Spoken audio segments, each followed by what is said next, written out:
जी हाँ, सभी को नमस्कार। नासुला नॉलेज यूट्यूब चैनल में आप सभी का स्वागत है।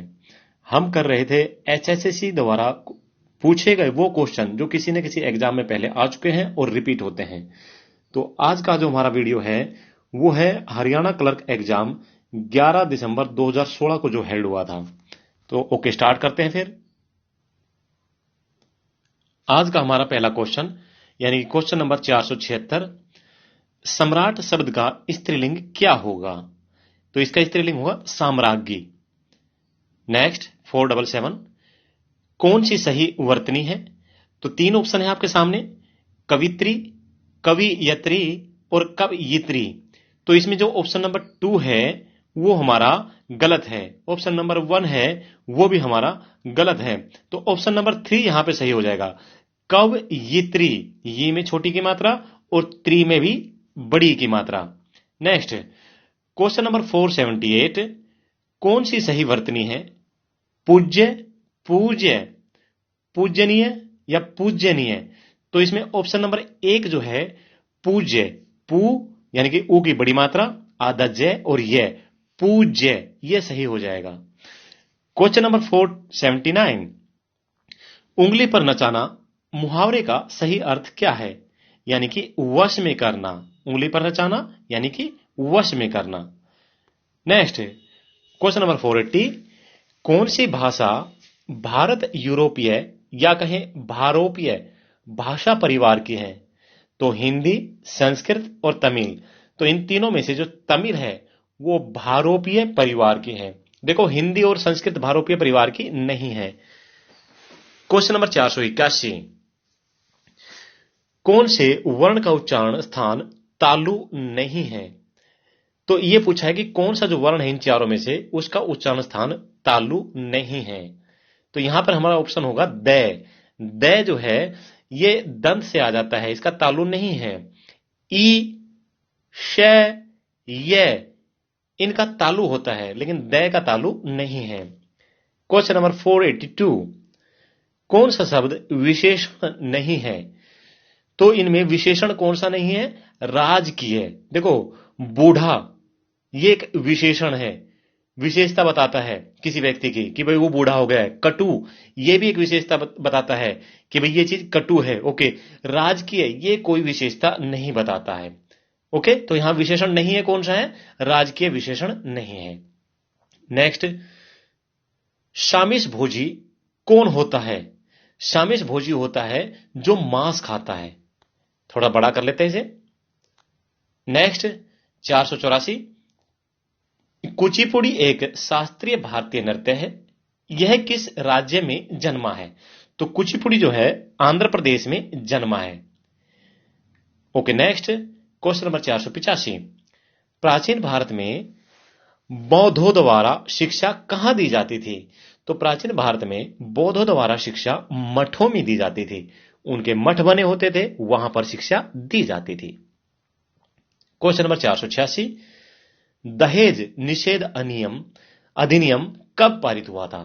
तो दहेज निषेध अधिनियम 1961 में पारित हुआ था। क्वेश्चन नंबर 487, पद एकल परिवार का आशय क्या है? जो एकल परिवार है उसका मतलब क्या है? तो जो सही ऑप्शन था वो क्या है? पति, पत्नी और उनके बच्चे, ये होता है एकल परिवार। पति, पत्नी और उनके बच्चे बस, लेकिन बच्चों के बच्चे इसमें शामिल नहीं होते हैं, ठीक है, या दादा दादी ये शामिल नहीं होते हैं। नेक्स्ट, उपनयन संस्कार क्या होता है? ये उपनयन संस्कार क्या होता है? बच्चे का पवित्र जनेऊ संस्कार। जो बच्चे का पवित्र जनेऊ संस्कार होता है उसे कहते हैं उपनयन संस्कार। क्वेश्चन नंबर 489, ब्रिटिश साम्राज्यवाद के समय में भारत के आर्थिक शोषण का सिद्धांत प्रतिपादित किसने किया था? तो दादा भाई नारोजी जी ने ब्रिटिश साम्राज्यवाद के समय में भारत के आर्थिक शोषण के सिद्धांत का प्रतिपादन किया था। नेक्स्ट, भारतीय राष्ट्रीय कांग्रेस की स्थापना कब हुई थी? तो भारतीय राष्ट्रीय कांग्रेस की स्थापना 28 दिसंबर 1885 को बॉम्बे में हुई थी। ठीक है, कहां हुई थी? बॉम्बे में। और किसने की थी? एओ ह्यूम के द्वारा की गई थी। और कौन से महाविद्यालय में हुई थी? बॉम्बे के गोकुल दास तेजपाल संस्कृत महाविद्यालय में। नेक्स्ट क्वेश्चन नंबर 491, भारतीय स्वाधीनता संग्राम के दौरान रोल्ट एक्ट ने आम लोगों में रोष क्यों भड़काया था? देखो, रोल्ट एक्ट 1919 आपको याद ही होगा। तो आम पब्लिक में जो भड़काव आया था वो क्यों आया था? क्योंकि इसने सरकार को बिना मुकदमा चलाए जनता को बंदी बनाने को अधिकृत किया था। ये जो रोल्ट एक्ट था ना, इसे बिना वकील, बिना दलील, बिना अपील का कानून बताया गया था। भाई किसी को भी शक के आधार पर पकड़ लो और सीधा जेल में डाल दो, ये था रोल्ट एक्ट। इसी वजह से इसका विरोध हुआ था। और जलियांवाला बाग जो कि अमृतसर में पड़ता है, वहां पे इसी वजह से विरोध के दौरान ही गोलियां चली थी, जनरल डायर ने जो चलवाई थी, ठीक है। और जलियांवाला बाग हत्याकांड हो गया था। नेक्स्ट क्वेश्चन नंबर 492, किसकी अनुमति से अंग्रेजों ने अपना पहला कारखाना सूरत में खोला था? देखो भाई, जो पहला कारखाना जो सूरत में अंग्रेजों द्वारा खोला गया था, वो जहांगीर की जो अनुमति है ना, उसने दी थी, जहांगीर ने, ठीक है। नेक्स्ट, भारत में कागजी मुद्रा कब से शुरू हुई थी? 1861 से हुई थी कागजी मुद्रा की शुरुआत। नेक्स्ट, नीति आयोग के अध्यक्ष कौन है? तो वर्तमान में जो भी प्रधानमंत्री होता है वो नीति आयोग का अध्यक्ष होता है। ओके, देखो नीति आयोग ने है ना, योजना आयोग का स्थान लिया है। पहले क्या होता था? ये योजना आयोग था, लेकिन 2015 में नरेंद्र मोदी सरकार ने इसे नीति आयोग का रूप दे दिया। नेक्स्ट क्वेश्चन नंबर 495, प्रथम क्षेत्रीय ग्रामीण बैंक कब अस्तित्व में आया था? ग्रामीण बैंक जो होता है वो 1975 में प्रथम क्षेत्रीय ग्रामीण बैंक अस्तित्व में आया था भाइयों। क्वेश्चन नंबर 496, राज्यसभा के पदेन सभापति कौन होते हैं? उपराष्ट्रपति होते हैं भाई राज्यसभा के पदेन सभापति। और उस उपराष्ट्रपति को जो उसकी तनख्वाह मिलती है, जो हर महीने उसे मासिक तनख्वाह दी जाती है, वो उपराष्ट्रपति पद के लिए नहीं मिलती, उसे मिलती है वो राज्यसभा के पदेन सभापति के लिए मिलती है। ओके, नेक्स्ट है, भारत में कुल कितने उच्च न्यायालय हैं? देखो ये क्वेश्चन 2016 का है, उसमें इसका आंसर क्या था? 24, लेकिन वर्तमान में कितने हैं? 25 है। तो वर्तमान के हिसाब से इसमें आंसर हमने डाल दिया है। नेक्स्ट, कोलकाता उच्च न्यायालय का क्षेत्राधिकार क्या है? तो भाई कोलकाता उच्च न्यायालय का जो क्षेत्राधिकार है ना, वो पश्चिम बंगाल है। ओके, तो पश्चिम बंगाल के अंदर कोलकाता का जो उच्च न्यायालय है, इसमें कौन कौन से अन्य आते हैं? तो अंडमान और निकोबार द्वीप समूह का संघ भी कोलकाता उच्च न्यायालय के अंतर्गत ही आता है। पिछले वीडियो का शायद आपको याद होगा, मैंने बताया था अपने इंडिया में कितने स्टेट है? 28। कितने केंद्र शासित प्रदेश है? 8। कितने हो गए टोटल? 36। लेकिन हाई कोर्ट कितने हैं भाई? ये तो 25 है। तो 25 हाई कोर्ट है 36 के लिए। ऐसे कैसे काम चलेगा? इसलिए क्या किया, बोलो भाई किसी के साथ दूसरे को एडजस्ट कर दो, यानी कि 2 का मिला के 1 उच्च न्यायालय कर दो, या 3 का मिला के 1 कर दो। अभी आप बोलेंगे सर 3 का कौन सा है? भाई हरियाणा, पंजाब और चंडीगढ़, इन तीनों का मिला के एक ही हाई कोर्ट है। ये 3 जो सरकार है, हरियाणा की, पंजाब की और चंडीगढ़ की सरकार, 3 सरकार है, तीनों का मिला के एक ही हाई कोर्ट है। और उस हाई कोर्ट का क्या नाम है? Punjab and Haryana high court. Okay, अभी स्टार्ट करते हैं हरियाणा क्लर्क, जो 4 दिसंबर को एग्जाम हुआ था 2016 में। क्वेश्चन नंबर 499, प्रसिद्ध विरूपाक्ष मंदिर कहां पर है? तो भाई प्रसिद्ध विरूपाक्ष मंदिर है कर्नाटक में, कर्नाटक के हम्पी में। ओके, विजयनगर साम्राज्य की राजधानी थी। ओके, नेक्स्ट, अगर सेट को क्लियर करना है तो स्टडी के साथ साथ पिछले क्वेश्चन जो आए हैं पिछले एग्जाम्स में, उनको भी याद करना बहुत जरूरी है दोस्तों। और इसके लिए नासुल्ला नॉलेज आपके लिए हमेशा सेवा में तत्पर है, इसलिए सब्सक्राइब कर लीजिए, दोस्तों में शेयर कर दीजिए। नेक्स्ट, भारतीय सशस्त्र बल का सुप्रीम कमांडर कौन होता है? भाई भारतीय सशस्त्र बलों का जो सुप्रीम कमांडर होता है ना, वो राष्ट्रपति होता है। चाहे एयरफोर्स कहे, चाहे नेवी कहे, चाहे आर्मी कहे, तीनों का जो सुप्रीम कमांडर है वो है राष्ट्रपति। क्वेश्चन नंबर 501, वर्तमान में कितने राज्यों में विधान परिषद है? विधान परिषद जो है ना वर्तमान में 6 राज्यों में है। कौन कौन से? आंध्र प्रदेश, बिहार, कर्नाटक, महाराष्ट्र, तेलंगाना और उत्तर प्रदेश। कितने में है? 6 में है। पहले ये 7 में हुआ करती थी। 7वां कौन सा था? जम्मू एंड कश्मीर। लेकिन जब से जम्मू एंड कश्मीर को राज्य का पद हटाकर उसे केंद्र शासित प्रदेश बनाया है, तब से वहां पर जो विधान परिषद है ना वो नहीं है भाई, वहां पे सिर्फ विधानसभा है। Okay, next question number 502। Haryana राज्य दिल्ली को सभी तरफ से घेरे हुए हैं, सिर्फ एक दिशा को छोड़कर। भाई पूर्व दिशा को छोड़कर हरियाणा राज्य जो है ना वो दिल्ली को 3 दिशाओं से घेरे हुए हैं। भाई कौन कौन से जिले लगते हैं? देखो, दिल्ली के ऊपर तो हमारा कौन सा लगता है? सोनीपत। दिल्ली के पश्चिम में कौन सा लगता है? झज्जर। और दिल्ली के नीचे अगर हम कहें दक्षिण की बात तो कौन सा लगता है? हरियाणा का गुरुग्राम और फरीदाबाद लगता है। लेकिन दिल्ली के पूर्व में हरियाणा का कोई भी जिला नहीं है। तो फिर कौन है? और भाई यूपी है। Okay, next question number 503। Haryana और उत्तर प्रदेश के बीच कौन सी नदी बहती है जो सीमा का काम करती है? भाई यमुना नदी बहती है। ओके, 328 किलोमीटर लंबी सीमा बनाती है हरियाणा के साथ साथ। पानीपत की दूसरी लड़ाई में अकबर ने किसको परास्त किया था? तो भाई पानीपत की दूसरी लड़ाई में अकबर ने हेमचंद्र को हराया था 1556 में। एक्चुअल में तो अकबर ने नहीं हराया था, अकबर का जो सेनापति था बैरम खां उसने हराया था, लेकिन नाम तो अकबर का आएगा क्योंकि राजा था भाई अकबर। Question number 505। हरियाणा के पलवल से अंग्रेजों ने गांधी को कब गिरफ्तार किया? तो भाई 10 अप्रैल 1919 को हरियाणा के पलवल से गांधी को गिरफ्तार किया गया था। और जुलाई 1919 को कहां से गिरफ्तार किया था? हिसार से। Next question number 506। जगाधरी के समीप बिलासपुर में कार्तिक पूर्णिमा को कौन सा मेला लगता है? भाई आदि बद्री का मेला लगता है बिलासपुर में। ओके, नेक्स्ट हरियाणा के कैथल में डोगरा गेट के समीप कौन सा गुरुद्वारा है? तो भाई हरियाणा के कैथल में टोटल 8 गेट है। कितने गेट है? 8। उन्हीं में से एक है डोगरा गेट। तो डोगरा गेट के गुरुद्वारा जो है लगता है नजदीक, वो है गुरुद्वारा नीम साहिब। ओके, गुरुद्वारा नीम साहिब। इसके अलावा कैथल में टोपियो वाला भी गुरुद्वारा है, ठीक है। और टोपियो वाले गुरुद्वारे की क्या खासियत है कि यहां पे रामायण और गुरु ग्रंथ साहिब दोनों एक साथ पढ़े जाते हैं भाई, ठीक है। हरियाणा का एकमात्र ऐसा गुरुद्वारा जिसमें रामायण और गुरु ग्रंथ साहिब दोनों का पाठ एक साथ किया जाता है। क्या नाम है? टोपियो वाला गुरुद्वारा, ठीक है। एक और भी गुरुद्वारा है वहां पे। कौन सा गुरुद्वारा? कौन सा है? श्री मंजी साहिब गुरुद्वारा। कौन सा? श्री मंजी साहिब गुरुद्वारा। यह भी कहां पर है? कैथल में है। Next question number 508। किस कवि ने सत्याग्रही प्रहलाद लिखी थी?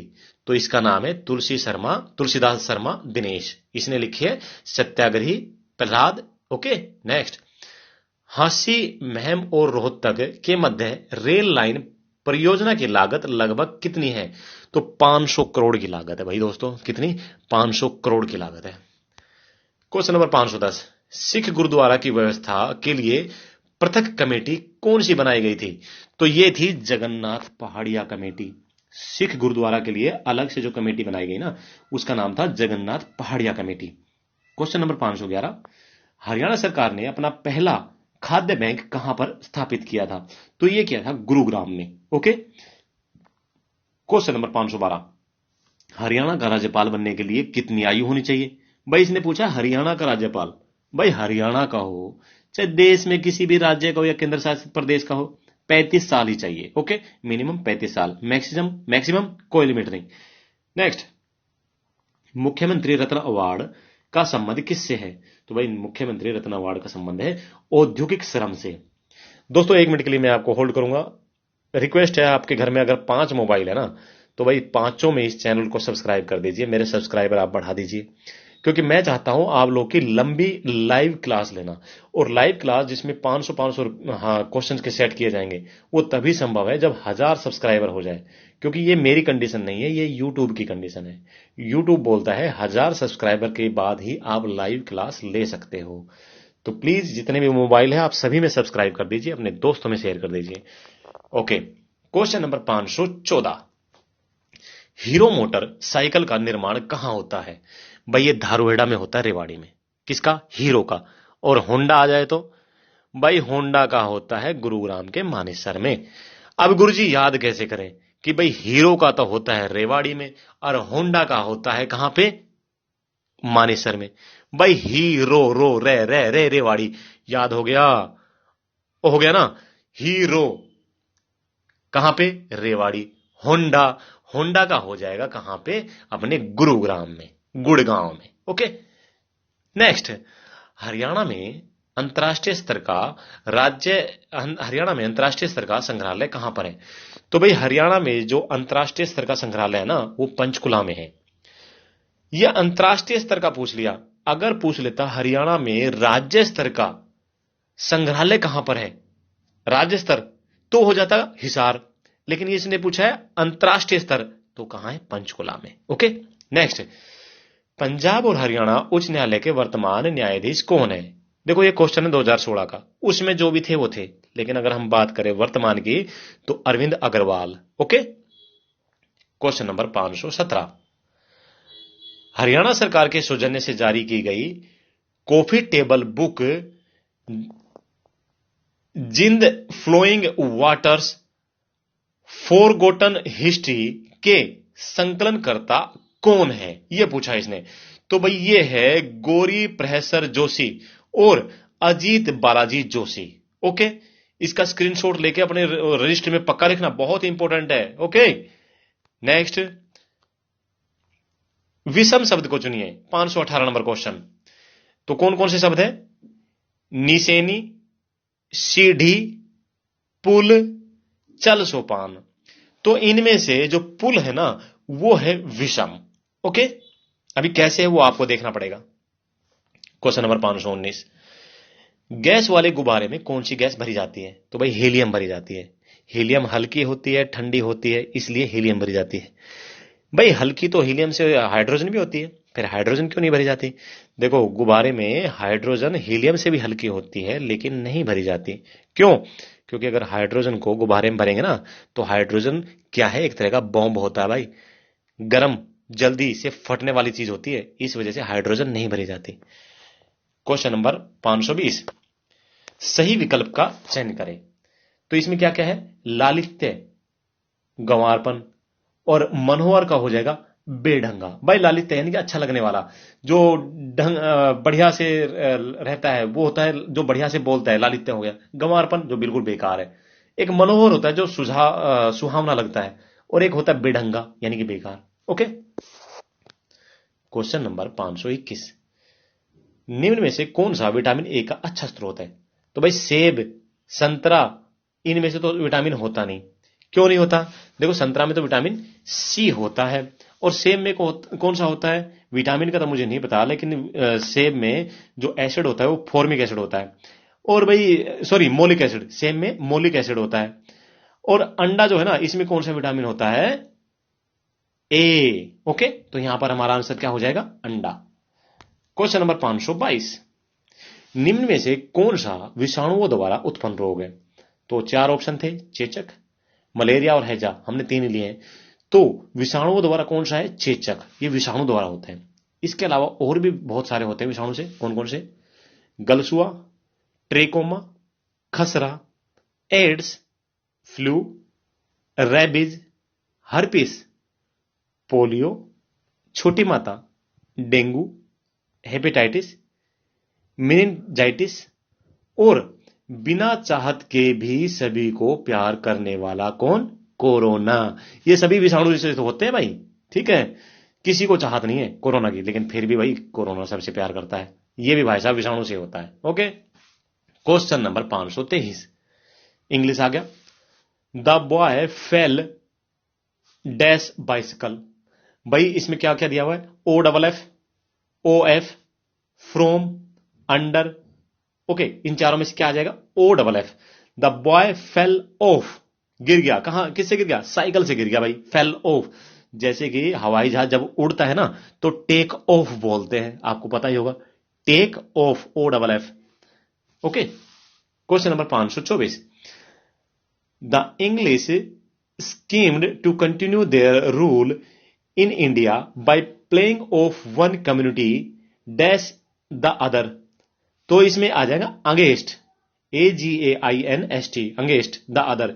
यानी कि अंग्रेजों ने क्या किया था, इंडिया में भाई अपना गेम खेला था, एक कम्युनिटी को दूसरी से लड़ाई करा करके, झगड़ा करके, एक दूसरे के विरुद्ध, against. Okay, next question number 525, I put the light and slept.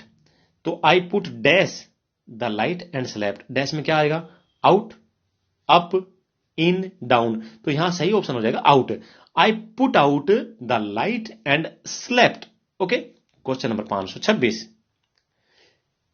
Leave A 2-inch dash on each page for the teachers remark. भाई हर पेज पे हम थोड़ी सी क्या छोड़ दे, जगह छोड़ दे टीचर के रिमार्क के लिए, और उस जगह को क्या बोला जाता है, मार्जिन बोला जाता है। क्या बोला जाता है, मार्जिन। ओके दोस्तों, यहां पे जो हमारे है ना 526 नंबर क्वेश्चन तक कवर कर दिए हैं। अगले वीडियो में हम फिर अगली सीरीज के साथ आएंगे। ये वो सभी क्वेश्चन हैं जो पहले एग्जाम में आ गए हैं और फिर दोबारा आपका सिर दर्द बनेंगे, तो इसलिए इनको याद कर लो। ओके, थैंक यू, जय हिंद, जय भारत, वंदे मातरम।